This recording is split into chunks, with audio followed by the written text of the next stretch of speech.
और उपासक को मनोवांछित फल की प्राप्ति होती है। यदि कोई नपुंसकता को प्राप्त हो गया हो तो वह घी से भली भांति पूजा करे तथा ब्राह्मणों को भोजन कराए। साथ ही उसके लिए मुनीश्वरों ने प्रजापत्य व्रत का विधान किया है।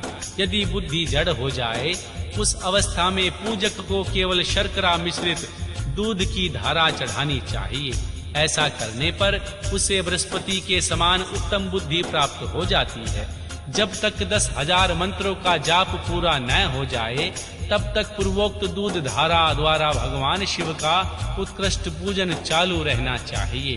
तन मन में आकारण ही उच्चाटन होने लगे, जी उचट जाए, कहीं भी प्रेम ना रहे, दुख बढ़ जाए और अपने घर में सदा कलह रहने लगे, तब पूर्वोक्त रूप से दूध की धारा चढ़ाने से सारा दुख नष्ट हो जाता है। सुवासित तेल से पूजा करने पर भोगों की वृद्धि होती है। यदि मधु से भगवान शिव की पूजा की जाए तो राजयक्ष्मा रोग दूर हो जाता है। यदि भगवान शिव पर ईख के रस की धारा चढ़ाई जाए तो वह भी संपूर्ण आनंद की प्राप्ति कराने वाली होती है। गंगा जल की धारा तो भोग और मोक्ष दोनों फलों को देने वाली होती है। ये जो धाराएं बताई गई हैं, इन सब को मृत्युंजय मंत्र से चढ़ाना चाहिए। उनमें भी उक्त मंत्र का विधानता है 10,000 जाप करना चाहिए और 11 ब्राह्मणों को भोजन कराना चाहिए। अध्याय 14 सृष्टि का वर्णन। तदनंतर महर्षि नारद जी के पूछने पर श्री ब्रह्मा जी बोले, मुने, हमें पूर्वोक्त आदेश देकर जब श्री महादेव जी अंतर ध्यान हो गए तब मैं उनकी आज्ञा का पालन करने के लिए ध्यान मग्न हो गया। कर्तव्य का विचार करने लगा। उस समय भगवान शंकर को नमस्कार करके श्री हरि से ज्ञान पाकर परमानंद को प्राप्त हो मैंने सृष्टि करने का निश्चय किया। तात भगवान विष्णु भी वहां सदाशिव को प्रणाम करके मुझे आवश्यक उपदेश दे तत्काल अदृश्य हो गए। वे ब्रह्मांड से बाहर जाकर भगवान शिव की कृपा प्राप्त करके वैकुंठ धाम में जा पहुँचे और सदा वहीं रहने लगे। मैंने सृष्टि की इच्छा से भगवान शिव और भगवान विष्णु का स्मरण करके पहले रचे हुए जल से अपनी अंजलि डालकर जल को ऊपर की ओर उछाला। इससे वहां एक अंड प्रकट हुआ जो 24 तत्वों का समूह कहा गया है। विप्रवरो, वह विराट आकार वाला अंड जड़ रूप ही था। उसमें चेतना ना देखकर मुझे बड़ा संशय हुआ और मैं अत्यंत कठोर तप करने लगा। 12 वर्षों तक भगवान विष्णु के चिंतन में लगा रहा।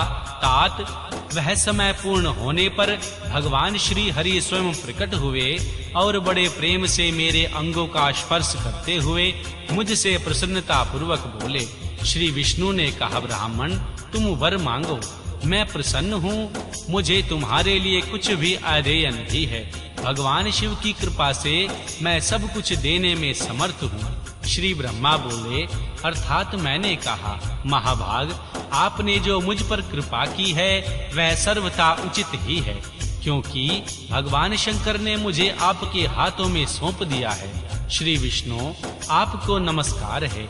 आज मैं आपसे जो कुछ मांगता हूँ उसे दीजिए। प्रभु, यह विराट रूप 24 तत्वों से बना हुआ अंड किसी तरह चेतन नहीं हो रहा, जड़ी भूत दिखाई देता है। हरे, इस समय भगवान शिव की कृपा से आप यहाँ प्रकट हुए हैं, अतः शंकर की सृष्टि शक्ति विभूति से प्राप्त हुए इस अंड में चेतना लाइए। मेरा ऐसा कहने पर भगवान शिव की आज्ञा में तत्पर रहने वाले महाविष्णु ने अनंत रूप का आश्रय ले उस अंड में प्रवेश किया। उस समय परम पुरुष के सहस्त्रों मस्तक, सहस्त्रों नेत्र और सहस्त्रों पैर थे। उन्होंने भूमि को सब ओर से घेर रखा था, अंड को व्याप्त कर लिया। मेरे द्वारा भली भांति स्तुति की जाने पर जब श्री विष्णु ने उस अंड में प्रवेश किया तब वह 24 तत्वों का विकार रूप अंड सचेतन हो गया। पाताल से लेकर सत्यलोक तक की अविधा वाले उस अंड के रूप में वहां साक्षात हरि ही विराजमान रहने लगे। उस विराट अंड में व्यापक होने से ही वे प्रभु व राज पुरुष कहलाए। 5 मुख महादेव ने केवल अपने रहने के लिए सुरम्य कैलाश नगर का निर्माण किया, जो सब लोकों से ऊपर सुशोभित होता है। देवऋषि, संपूर्ण ब्रह्मांड का नाश हो जाने पर भी वैकुंठ और कैलाश, इन दो धामों का यहाँ कभी नाश नहीं होता। मुनि श्रेष्ठ, मैं सत्यलोक का आश्रय लेकर रहता हूँ। तात, महादेव जी की आज्ञा से ही मुझे सृष्टि रचने की इच्छा उत्पन्न हुई। बेटा, जब मैं सृष्टि की इच्छा से चिंतन करने लगा, उस समय पहले मुझसे अनजान में ही पाप पूर्ण तमोगुनी सृष्टि का प्रादुर्भाव हुआ, जिससे अविद्या पंचक अथवा पंचरवा अविद्या कहते हैं। तदनंतर प्रसन्न चित्त होकर शंभु की आज्ञा से मैं पुनः अनासक्त भाव से सृष्टि का चिंतन करने लगा। उस समय मेरे द्वारा स्थावर सजक वृक्ष आदि की सृष्टि हुई, जिसे मुख्य सर्ग कहते हैं। यह पहला सर्ग है। उसे देखकर तथा वह अपने लिए पुरुषार्थ का साधक नहीं है, यह जानकर सृष्टि की इच्छा रखने वाले मुझ ब्रह्मा से दूसरा सर्ग प्रकट हुआ, जो दुख से भरा हुआ था। उनका नाम है त्रिलोक श्रोता। वह सर्ग भी पुरुषार्थ का साधक नहीं था।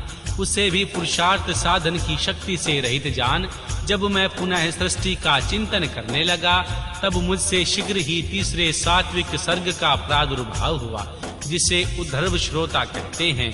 यह देव सर्ग के नाम से विख्यात हुआ। देव सर्ग सत्यवादी तथा अनंत सुखदायक है। उसे भी पुरुषार्थ साधन की रुचि एवं अधिकार से रहित मानकर मैंने अन्य सर्ग के लिए अपने स्वामी श्री शिव का चिंतन आरंभ किया। तब भगवान शंकर की आज्ञा से एक रजोगुणी सृष्टि का प्रादुर्भाव हुआ, जिसे अर्वाक श्रोता कहा गया। सर्ग के प्राणी मनुष्य जो पुरुषार्थ साधन के उच्च अधिकारी हैं, तदनंतर श्री महादेव जी की आज्ञा से भूत आदि की सृष्टि हुई। इस प्रकार मैंने 5 तरह की वैकृत सृष्टि का वर्णन किया। इसके सिवा 3 प्राकृत सर्ग भी कहे जाते हैं, जो मुझ ब्रह्मा के सानिध्य से प्रकृति से ही प्रकट हुए। इनसे पहला महत्व का सर्ग है, दूसरा सूक्ष्म भूतों अर्थात तन्य मात्राओं का सर्ग है, और तीसरा वैकारिक सर्ग कहलाता है। इस तरह ये 3 प्राकृत सर्ग हैं। प्राकृत और वैकृत दोनों प्रकार के सर्गों को मिलने से 8 सर्ग होते हैं। इनके सिवा नवा कौमार सर्ग है, जो प्राकृत और वैकृत भी है। इन सब के अवान्तर भेद का वर्णन मैं नहीं कर सकता, क्योंकि उनका उपयोग बहुत थोड़ा है। अब द्विज आत्मक सर्ग का प्रतिपादन करता हूँ। इसी का दूसरा नाम कौमार सर्ग है, जिसमें सनक सनकानंद आदि कुमारों की महत्वपूर्ण सृष्टि हुई।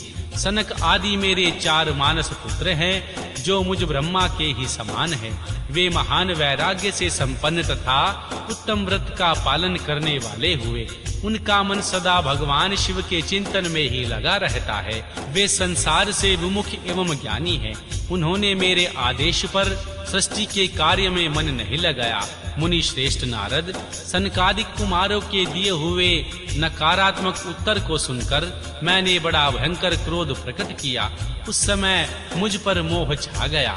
उस अवसर पर मैं मन ही मन भगवान विष्णु का स्मरण करने लगा।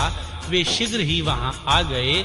उन्होंने समझाते हुए मुझसे कहा, तुम भगवान शिव की प्रसन्नता के लिए तपस्या करो। मुनि श्रेष्ठ, श्री हरि ने जब मुझे ऐसी शिक्षा दी, तब मैं महाघोर एवं उत्कृष्ट तप करने लगा। सृष्टि के लिए तपस्या करते हुए मेरी दोनों भौहें और नासिका मध्य भाग से उनका अपना ही अविमुक्त नामक स्थान है।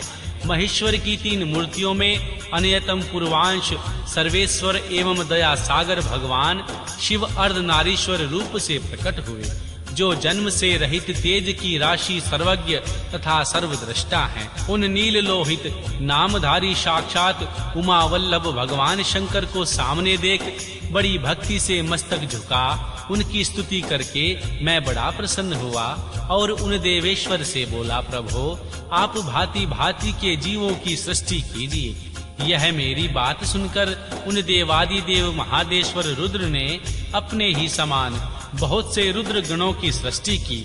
तब मैंने अपने स्वामी महेश्वर महारुद्र से फिर कहा, देव आप ऐसे जीवों की सृष्टि कीजिए जो जन्म और मृत्यु के भय से युक्त हों। मुनि श्रेष्ठ ऐसी बात सुनकर करुणा सागर महादेव जी हंस पड़े और तत्काल इस प्रश्न पर बोले।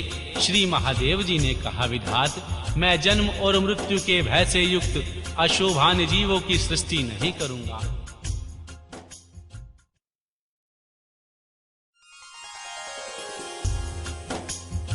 क्योंकि वे कर्मों के अधीन हो दुखों के समुद्र में ही डूबे रहेंगे।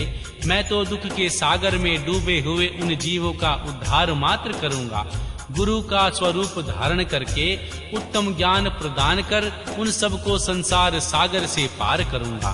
प्रजापते, दुख में डूबे हुए सारे जीव की सृष्टि तो तुम ही करोगे। मेरी आगे से इस कार्य में प्रावृत्त होने के कारण तुम्हें माया नहीं बांध सकेगी। मुझसे ऐसा कहकर श्रीमान भगवान नील लोहित महादेव जी मेरे देखते देखते अपने पार्षदों के साथ वहां से तत्काल तिरोहित हो गए। अध्याय 15। स्वायमानुभाव मनु और शतरूपा की ऋषियों की तथा राजा दक्ष की कन्याओं की संतानों का वर्णन तथा मासती और भगवान शिव की महत्ता का प्रतिपादन। श्री ब्रह्मा जी कहते हैं, महर्षि नारद, तदनंतर मैंने शब्द, तन्मात्रा आदि सूक्ष्म भूतों को स्वयं ही पंजीकृत करके अर्थात उन पंचों का परस्पर सम्मिश्रण करके उनमें स्थूल आकाश, वायु, अग्नि, जल और पृथ्वी की सृष्टि की। पर्वतों, समुद्रों और वृक्षों आदि को उत्पन्न किया। कला से लेकर युग पर्यंत जो काल विभाग है उनकी रचना की। मुने, उत्पत्ति और विनाश वाले और भी बहुत से पदार्थों का मैंने निर्माण किया, परंतु इनसे मुझे संतोष नहीं हुआ। तब भगवान सांब शिव का ध्यान करके मैंने साधारण पारायण पुरुषों की सृष्टि की। अपने दोनों नेत्रों से मरीचि को, हृदय से भृगु को, सिर से अंगिरा को, व्यासन वायु से मुनि श्रेष्ठ पुलाह को, उदान वायु से पुलतस्य को, समान वायु से वशिष्ठ को, आपान से क्रतु को, दोनों कानों से अत्रि को, प्राणों से दक्ष को, गोद से तुमको, छाया से कर्दम मुनि को तथा संकल्प से समस्त साधनों के साधन धर्म को उत्पन्न किया। मुनि श्रेष्ठ, इस तरह इन उत्तम साधनों की सृष्टि करके महादेव जी की कृपा से मैंने अपने आप को कृतार्थ माना।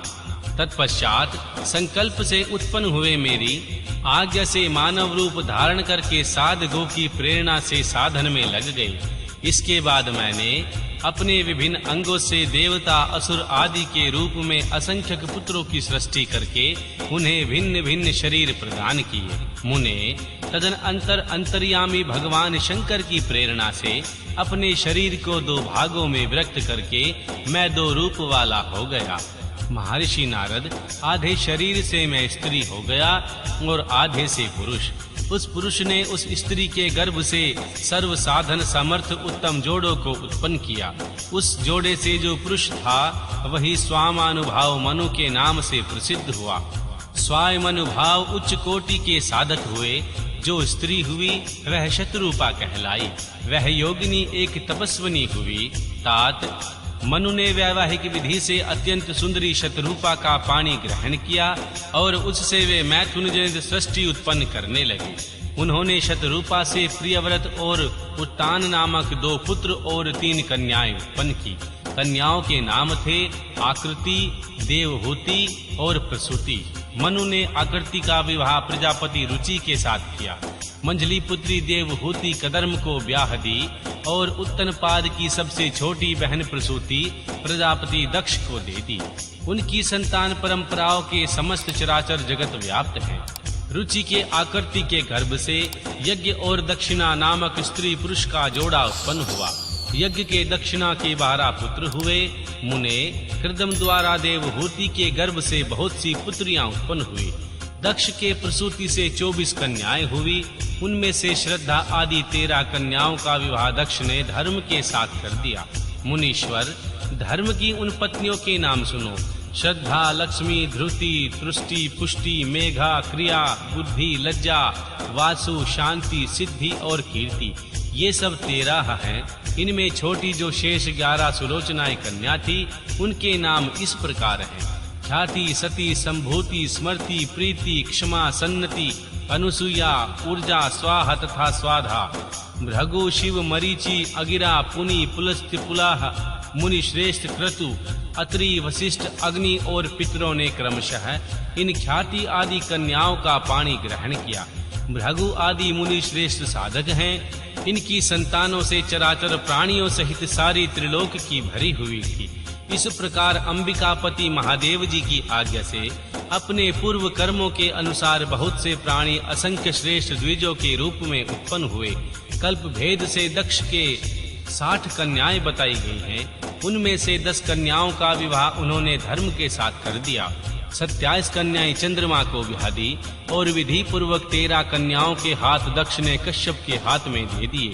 महर्षि नारद उन्होंने 4 कन्याएं श्रेष्ठ रूप वाले तक्षर्य और इष्टनेमि को ब्याह दी। भृगु, अंगिरा और कृष्णवासु को 2 कन्याएं अर्पित कर दी।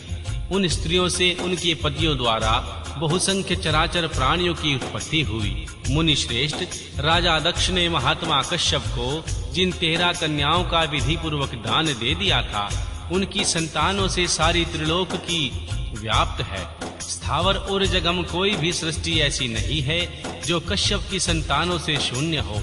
देवता, ऋषि, दैत्य, वृक्ष, पक्षी, पर्वत तथा तृणलता आदि सभी कश्यप पत्नियों से पैदा हुए हैं। इस प्रकार दक्ष कन्याओं की संतानों से सारा चराचर जगत व्याप्त है। पाताल से लेकर सत्यलोक पर्यंत समस्त ब्रह्मांड निश्चय ही उनकी संतानों से सदा भरा रहता है, कभी खाली नहीं होता। इस तरह भगवान शंकर की आज्ञा से श्री ब्रह्मा जी ने भली भांति सृष्टि की। पूर्व काल में सर्वव्यापी भगवान शंभु ने जिन्हें तपस्या के लिए प्रकट किया था, रुद्रदेव ने त्रिशूल के अग्रभाग पर रखकर जिनकी सदा रक्षा की, वे ही देवी सती लोक हित का कार्य संपादित करने के लिए दक्ष से प्रकट हुई थी। उन्होंने भक्तों के उद्धार के लिए अनेक लीलाएं की। इस प्रकार देवी शिवा ही सती होकर भगवान शंकर से ब्याही गई। किंतु पिता के यज्ञ में पति का अपमान देखकर उन्होंने अपने शरीर को त्याग दिया था और फिर उसे ग्रहण नहीं किया। वे अपने परम पद को प्राप्त हो गई। फिर देवताओं की प्रार्थना से ही देवी शिवा पार्वती के रूप में प्रकट हुई और बड़ी भारी तपस्या करके पुनः भगवान शिव को उन्होंने दोबारा प्राप्त कर लिया। मुनीश्वर, इस जगत में उनके अनेक नाम प्रसिद्ध हुए। उनके कालिका, चंडिका, भद्रा, चामुंडा, विजया, जया, जयंती, भद्रकाली, दुर्गा, भगवती, कामाख्य, कामदा, अम्बा, मृडानी और सर्वमंगला उनके अनेक नाम हैं जो भोग और मोक्ष देने वाले हैं। ये सभी नाम उनके गुण और कर्मों के अनुसार हैं। मुनि श्रेष्ठ नारद, इस प्रकार मैंने सृष्टि क्रम का तुमसे वर्णन किया है। ब्रह्मांड का यह सारा भाग भगवान शिव की आज्ञा के द्वारा रचा गया है। भगवान शिव को पार ब्रह्म परमात्मा कहा गया है। मैं भगवान विष्णु और भगवान रुद्र, ये 3 देवता गुण भेद से उन्हीं के रूप बतलाए गए हैं। वे मनोरम भगवान शिव के लोक में शिवा के स्वाच्छंद विहार करते हैं। भगवान शिव स्वतंत्र परमात्मा हैं और निर्गुण और सगुण भी वे ही। अध्याय 16। यज्ञदत्त कुमार को भगवान शिव की कृपा से कुबेर पद की प्राप्ति तथा उनकी भगवान शिव के साथ मैत्री। महर्षि सूत जी कहते हैं, मुनीश्वरों, ब्रह्मा जी की यह बात सुनकर श्री नारद जी ने विनय पूर्वक उन्हें प्रणाम किया और पुनः पूछा, भगवान भक्त वत्सल, भगवान शंकर कैलाश पर्वत पर कब गए और महात्मा कुबेर के साथ उनकी मैत्री कब हुई? परिपूर्ण मंगल विग्रह महादेव जी ने वहां क्या किया, यह सब मुझे बताइए। इसे सुनने के लिए मेरे मन में बड़ा कौतूहल है। श्री ब्रह्मा जी ने कहा, महर्षि नारद, सुनो, चंद्रमौली भगवान शंकर के चरित्र का वर्णन करता हूँ। वे कैसे कैलाश पर्वत पर गए और कुबेर उनके साथ किस प्रकार मैत्री करते हैं, यह सब सुनाता हूँ। कंपिलस्य नगर में यज्ञदत्त नाम से प्रसिद्ध एक ब्राह्मण रहते थे जो बड़े सदाचारी थे। उनके एक पुत्र हुआ जिसका नाम गुणनिधि था। वह बड़ा ही दुराचारी और जुआरी हो गया था। पिता ने अपने उस पुत्र को त्याग दिया।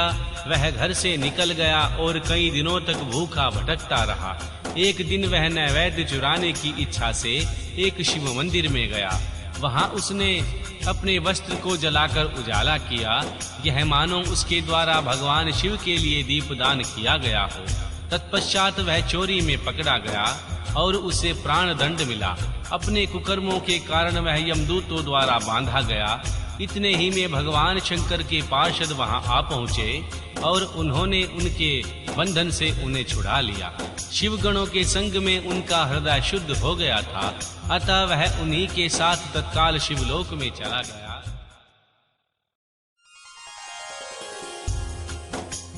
वहां उसके सारे दिव्य भोगों का उपयोग तथा उमा महेश्वर का सेवन करके कालांतर में वह कलिंगराज आरदिम का पुत्र हुआ। वहां उनका नाम था दम। वह निरंतर भगवान शिव की सेवा में लगा रहता था। बालक होने पर भी वह दूसरों के बालकों के साथ शिव का भजन किया करता था। यह क्रमशः युवावस्था को प्राप्त हुआ और पिता के परलोक गमन के पश्चात राज सिंहासन पर बैठा। राजा दम बड़ी प्रसन्नता के साथ सब और शिव धर्मों का प्रचार करने लगे। भूपाल दम का दमन करना दूसरों के लिए सर्वथा कठिन था। ब्राह्मण समस्त शिवालयों में दीपदान करने के अतिरिक्त वे दूसरे किसी धर्म को नहीं जानते थे। उन्होंने अपने राज्य में रहने वाले समस्त ग्रामाध्यक्षों को बुलाकर यह आज्ञा दे दी, शिव मंदिर में दीपदान करना सबके लिए अनिवार्य होगा। जिस ग्रामाध्यक्ष के गांव के पास जितने शिवालय हों, वहां बिना कोई विचार किए सदा दीपदान जलना चाहिए। आजीवन इसी धर्म का पालन करने के कारण राजा दम ने बहुत बड़ी धर्म संपत्ति का संचय कर लिया। फिर वे काल धर्म के अधीन हो गए। दीपदान की वासना से युक्त होने के कारण उन्होंने शिवालयों में बहुत से दीप जलवाए। उनके फल स्वरूप जमांतर में वे रत्नमय दीपों की प्रभा के आश्रय हो गए। अलकापुरी के स्वामी हुए। इस प्रकार भगवान शिव के लिए किया हुआ थोड़ा सा भी पूजन या आराधन समय अनुसार महान फल देने की शक्ति रखता है। ऐसा जानकर उत्तम सुख की इच्छा रखने वाले लोगों को शिव का भजन अवश्य करना चाहिए। वह अक्षित का पुत्र जो सदा प्रचार के अधर्मों में ही रचा पचा रहता था, देवयोग से शिवालय में धन चुराने के लिए गया और अपने स्वार्थवश अपने कपड़ों को दीपक की बत्ती बनाकर उसके प्रकाश से शिवलिंग के ऊपर अंधेरा दूर कर दिया। इस सत्कर्म के फल स्वरूप वह कलिंग देश का राजा हुआ और धर्म से उसका अनुराग हो गया।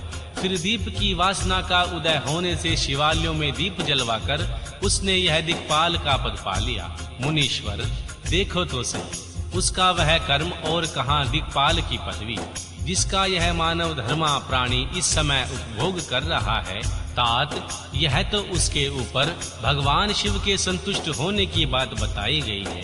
अब एक चित होकर इसको इस प्रकार से सुनो। जिस प्रकार सदा के लिए उसकी भगवान शिव के साथ मित्रता हो गई, मैं उस प्रसंग का तुमसे वर्णन करता हूँ। महर्षि नारद, पहले के काल की बात है, मुझ ब्रह्मा के मानस पुत्र पुलत्स्य के विशर्वा का जन्म हुआ और विशर्वा के पुत्र वैष्णवन कुबेर हुए। उन्होंने पूर्व काल में अत्यंत उग्र तपस्या के द्वारा त्रिनेत्रधारी भगवान महादेव की आराधना करके विश्वकर्मा की बनाई हुई इस अलकापुरी का उपभोग किया। जब वह कल्प व्यतीत हो गया, मेघवाहन कल्प आरंभ हुआ। उस समय वह यज्ञदत्त का पुत्र जो प्रकाश का दान करने वाला था, कुबेर के रूप में अत्यंत दुस्साह तपस्या करने लगा। दीपदान मात्रा से मिलने वाली भगवान शिव की भक्ति के प्रभाव को जानकर वह शिव की चित्त प्रकाश का काशीपुरी में आ गया और अपने चित्रूपी रत्नमय प्रदीपों से 11 रुद्रों को उद्बोधित करके अनन्य भक्ति एवं स्नेह से संपन्न हो तन्मयता पूर्वक शिव के ध्यान में मग्न हो निश्चल भाव से बैठ गया। जो शिव की एकता का महान पात्र है, तब रूपी अग्नि से बड़ा हुआ उसका काम क्रोध आदि महाविघ्न रूपी पतंगों के आघात से शून्य है। प्राण निरोध रूपी वायु शून्य स्थान में निश्चल भाव से प्रकाशित है। निर्मल दृष्टि के कारण स्वरूप से भी निर्मल है तथा श्रद्धा रूपी पुष्पों से जिसकी पूजा की गई है, ऐसे शिवलिंग की प्रतिष्ठा करके वह तब तक तपस्या में लगा रहा जब तक उसके शरीर में केवल अस्थि और चर्म मात्र ही अवशिष्ट नहीं रह गए। इस प्रकार उसने 10,000 वर्षों तक तपस्या की। तदनंतर विशालाक्षी मां पार्वती देवी के साथ भगवान विश्वनाथ कुबेर के पास आए। उन्होंने प्रसन्नचित्त से अलकापति की ओर देखा। वे शिवलिंग में मन को एकाग्र करके ठूंठे काठ की भांति स्थिर भाव से बैठे थे। भगवान शिव ने उनसे कहा, अलकापते, मैं वर देने के लिए आया हूँ, तुम अपना मनोरथ बताओ। यह वाणी सुनकर तपस्या के धनी कुबेर ने जो ही आंखें खोलकर देखा, त्यों ही उमावल्लभ भगवान श्री नीलकंठ सामने खड़े दिखाई दिए। वे उदय काल के सहस्त्र सूर्य से भी अधिक तेजस्वी थे और उनके मस्तक पर चंद्रमा अपनी चांदनी बिखेर रहे थे। भगवान शंकर के तेज से उनकी आंखें चौंधिया गई, उनका तेज प्रतिहत हो गया और वे नेत्र बंद करके मनोरथ से भी परे विजवान देवेश्वर शिव से बोले, नाथ, मेरे नेत्रों को वह दृष्टि शक्ति दीजिए जिससे आपके चरणारविंदों का दर्शन हो सके। स्वामिन, आपका प्रत्यक्ष दर्शन हो, यही मेरे लिए सबसे बड़ा वर है। इस दूसरे किसी वर से मेरा क्या प्रयोजन है? चंद्रशेखर, आपको नमस्कार है। कुबेर की यह बात सुनकर देवादिदेव उमापति ने अपनी हथेली से उनका स्पर्श करके उन्हें देखने की शक्ति प्रदान की। दृष्टि शक्ति मिल जाने पर यज्ञदत्त के उस पुत्र ने आंखें फाड़ फाड़ कर उमा की ओर ही देखना आरंभ किया। वह मन ही मन सोचने लगा, भगवान शंकर के समीप यह स्वर्ग सुंदरी कौन है? इनसे ऐसा क्या तप किया है जो मेरी भी तपस्या से बढ़कर है? यह रूप, यह प्रेम, यह सौभाग्य और यह असीम शोभा, यही सब अद्भुत है। वह ब्राह्मण कुमार बार बार यही कहने लगा। जब बार बार यही कहता हुआ वह क्रूर दृष्टि से उनकी ओर देखने लगा, तब वामा के अवलोकन से उनकी बाईं आंख फूट गई। तदनंतर माँ देवी पार्वती ने महादेव जी से कहा, प्रभु, यह दुष्ट तपस्वी बार बार मेरी ओर देखकर क्या बक रहा है? आप मेरी तपस्या के तेज को प्रकट कीजिए। देवी की यह बात सुनकर भगवान शिव ने हंसते हुए उनसे कहा, उमे, यह तुम्हारा पुत्र है। यह तुम्हें क्रूर दृष्टि से नहीं देखता, अपितु तुम्हारी तप संपत्ति का वर्णन कर रहा है।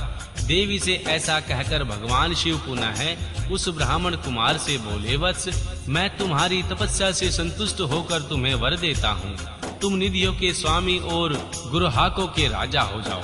सुव्रत, यक्षों, किन्नरों और राजाओं के भी राजा होकर पुण्य जनों के पालक और सबके लिए धन के दाता बनो। मेरे साथ नित्य तुम्हारी मैत्री सदा बनी रहेगी और मैं नित्य तुम्हारे निकट निवास करूंगा। मित्र, तुम्हारी प्रीति बढ़ाने के लिए मैं अलका के पास ही रहूंगा।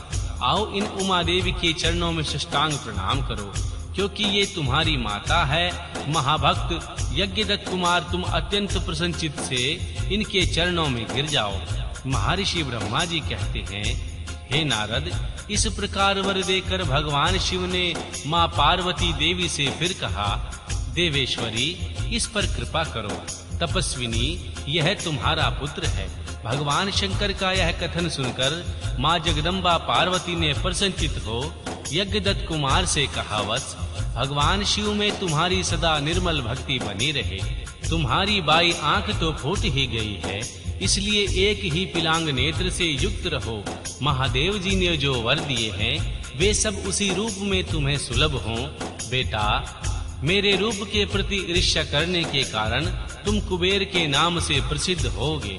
इस प्रकार कुबेर को वर देकर भगवान महेश्वर माँ पार्वती के साथ अपने विश्वेश्वर धाम में चले गए। इस तरह कुबेर ने भगवान शंकर की मैत्री प्राप्त की और अलकापुरी के पास जाकर कैलाश पर्वत है वह भगवान शंकर का निवास हो गया।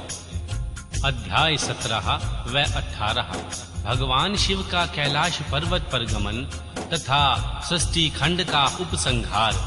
महर्षि ब्रह्मा जी कहते हैं, हे नारद, कुबेर के तपोबल से भगवान शिव का जिस प्रकार पर्वत श्रेष्ठ कैलाश पर शुभ आगमन हुआ वह प्रसंग सुनो। कुबेर को वर देने वाले विश्वेश्वर शिव जब उन्हें निधापति होने का वर देकर अपने उत्तम स्थान को चले गए, तब उन्होंने मन ही मन इस प्रकार विचार किया। श्री ब्रह्मा जी के ललाट से जिनका प्रादुर्भाव हुआ तथा जो प्रलय का कार्य संभालते हैं, वे रुद्र मेरे ही पूर्ण स्वरूप हैं। अतः उन्हीं के रूप में गुरुहाकों के निवास स्थान कैलाश पर्वत को जाऊंगा। उन्हीं के रूप में मैं कुबेर का मित्र बनकर उन्हीं पर्वत पर विलास पूर्वक रहूंगा और बड़ा भारी तप करूंगा। भगवान शिव इस इच्छा का चिंतन करके उन रुद्रदेव ने कैलाश जाने के लिए उत्सुक डमरू बजाया। डमरू की वह ध्वनि जो उत्साह बढ़ाने वाली थी, तीनों लोकों में व्याप्त होकर उनका विचित्र एवं गंभीर शब्द आवाहन की गति से युक्त था, अर्थात सुनने वालों को अपने पास आने के लिए प्रेरणा दे रहा था। उस ध्वनि को सुनकर मैं और श्री विष्णु आदि सभी देवता, ऋषि, मूर्तिमान, अगम, निगम और सिद्ध वहां आ पहुंचे। देवता और असुर आदि सब लोग बड़े उत्साह में भरकर वहां आए। भगवान शिव के समस्त पार्षदों तथा सर्वलोक वंदित महाभाग गणपाल जहां कहीं भी थे, वहां से आ गए।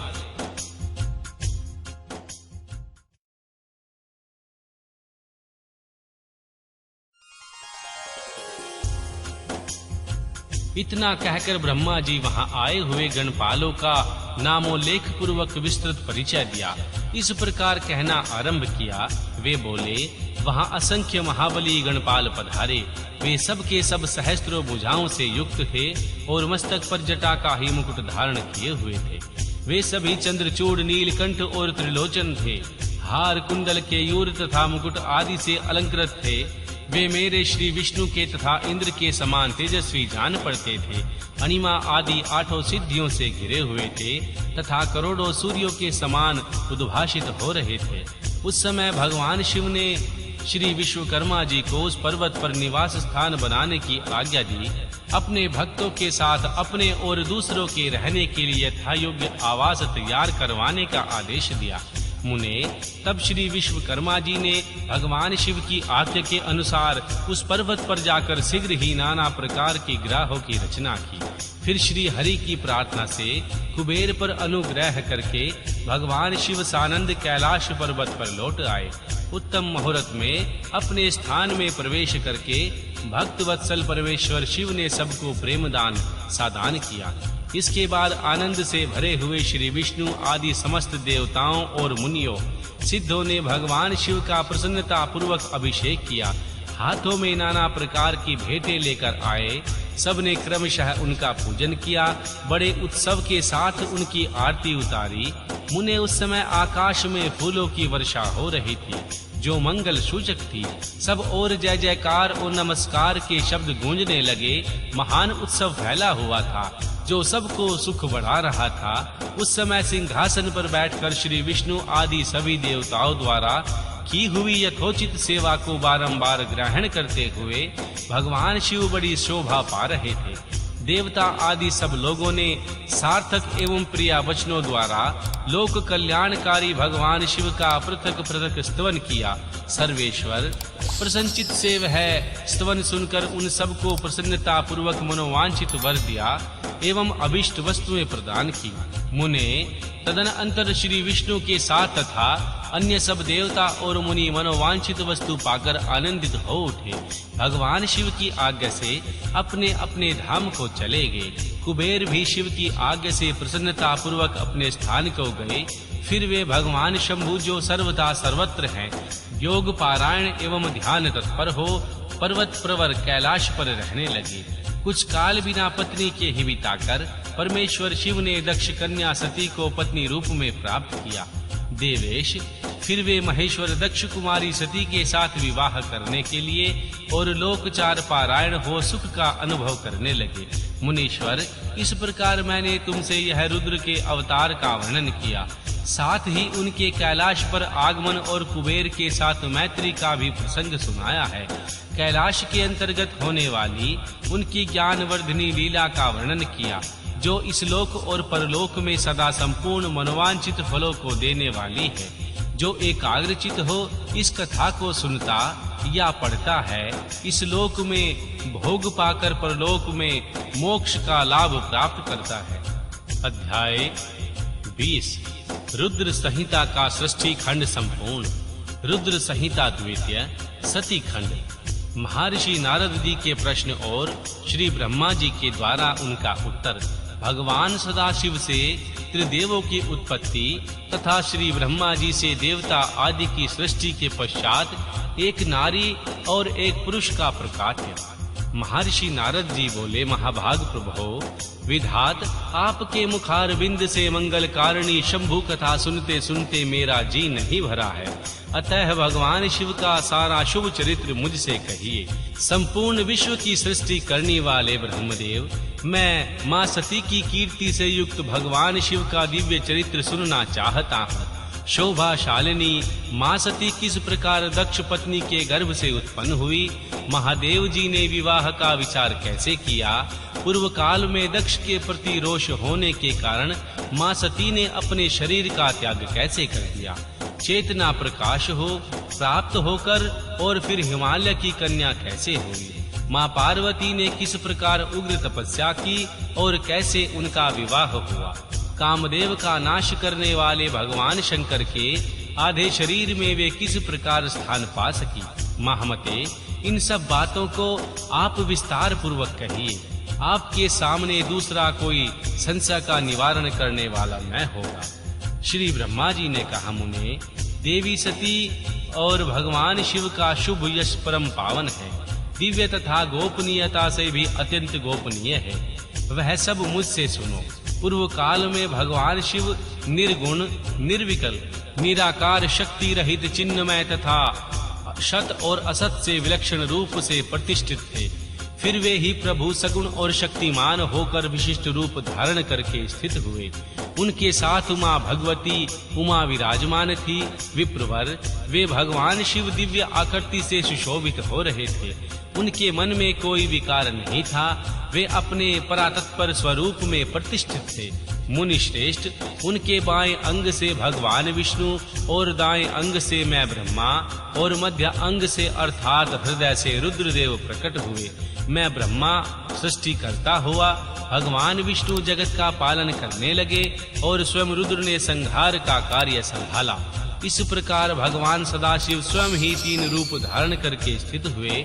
उन्हीं की आराधना करके मुझ लोक पितामह ब्रह्मा ने देवता, असुर और मनुष्य आदि संपूर्ण देवों की सृष्टि की। दक्ष आदि प्रजापतियों और देव शिरोमणियों की सृष्टि करके मैं बहुत प्रसन्न हुआ और अपने को सबसे अधिक ऊंचा मानने लगा। मुने, जब मरीचि, अत्रि, पुलाह, पुलत्स्य, अंगिरा, क्रतु, वशिष्ठ, नारद, दक्ष और भृगु, इन महान प्रभावशाली मानस पुत्रों को मैंने उत्पन्न किया, तब मेरे हृदय से अत्यंत मनोहर रूप वाली एक सुंदर नारी उत्पन्न हुई, जिसका नाम था संध्या। वह दिन में क्षीण हो जाती थी, परंतु संध्या काल में उसका रूप सौंदर्य खिलता था। वह मूर्तिमयी संध्या ही संध्या थी और नित्य किसी मंत्र का जाप करती रहती थी। सुंदर भोह वाली वह नारी सौंदर्य की चरम सीमा को पार पहुंची हुई थी। मुनियों के भी मन को मोह लेती थी। इसी तरह मेरे मन से एक सुंदर पुरुष का भी प्रकाट हुआ, जो अत्यंत अद्भुत था। उसके शरीर का मध्य भाग कटी प्रदेश पतला था, दांतों की पंक्तियां बड़ी सुंदर थी। उसके अंगों में मत वाले हाथी की सी गंध प्रकट होती थी। नेत्र प्रफुल्ल कमल के समान शोभा पाते थे। अंगों में केशर लगा हुआ था, जिसकी सुगंध नासिका को तृप्त करती थी। इस पुरुष को देखकर दक्ष आदि मेरे सभी पुत्र अत्यंत उत्सुक हो उठे। उनके मन में विस्मय भर आया था। जगत की सृष्टि करने वाले मुझ जगदीश्वर ब्रह्मा की ओर देखकर उस पुरुष ने विनय से गर्दन झुका दी और मुझे प्रणाम किया। वह पुरुष बोला, ब्राह्मण, मैं कौन सा कार्य करूंगा? मेरे योग्य जो काम हो उसे मुझे बताइए, क्योंकि विधाता आज ही से सबसे अधिक माननीय और योग्य पुरुष है। यह लोक आपसे ही शोभित हो रहा है। श्री ब्रह्मा जी ने कहा, भद्र पुरुष, तुम अपने इसी रूप से सब फूल के बने हुए 5 बाणों से स्त्रियों और पुरुषों को मोहित करते हुए सृष्टि के सनातन कार्य को चलाओ। इस चराचर त्रिभुवन में ये देवता आदि कोई भी जीव तुम्हारा तिरस्कार करने में समर्थ नहीं है। तुम छिपे हुए रूप से प्राणियों के हृदय में प्रवेश करके सदा स्वयं उनके सुख हेतु बनकर सृष्टि का सनातन कार्य चालू रखो। समस्त प्राणियों का जो मन है वह तुम्हारे पुष्पमय बाण का सदा ही अनायास अद्भुत लक्ष्य बन जाएगा और तुम निरंतर उन्हें मदमस्त किए रहोगे। यह मैंने तुम्हें कर्म बताया है जो सृष्टि का प्रवर्तक होगा और तुम्हारे ठीक ठीक नाम क्या होंगे इस बात को ये मेरे पुत्र ही बताएंगे। सुरश्रेष्ठ, ऐसा कहकर अपने पुत्रों के मुख की ओर दृष्टिपात करके मैं क्षण भर के लिए कमल में आसन पर चुपचाप बैठ गया। अध्याय 1 व 2 कामदेव के नामों का निर्देश, उनका रति के साथ विवाह तथा कुमारी संध्या का चरित्र, महर्षि वशिष्ठ मुनि का चंद्राभाग पर्वत पर उनको तपस्या की विधि बताना। श्री ब्रह्मा जी कहते हैं, मुने, तदन अंतर मेरे अभिप्राय को जानने वाले मरीचि आदि मेरे सभी पुत्र मुनियों ने उस पुरुष का उचित नाम रखा। दक्ष आदि प्रजापतियों ने उनका मुंह देखते ही परोक्ष के भी सारे वृतांत जानकर उन्हें रहने के लिए उत्तम स्थान और पत्नी प्रदान की। मेरे पुत्र मरीचि आदि द्विजों ने उस पुरुष का नाम निश्चित करके उससे यह युक्ति युक्त बात कही। महर्षि बोले, तुम जन्म लेते ही हमारे मन को भी मथने लगे हो, इसलिए लोक में मनमंथ नाम से विख्यात हो जाओगे। मनोभाव 3 लोकों में तुम इच्छानुसार रूप धारण करने वाले हो, तुम्हारे समान सुंदर दूसरा कोई नहीं। अतः काम रूप होने के कारण तुम काम के नाम से भी विख्यात होगे।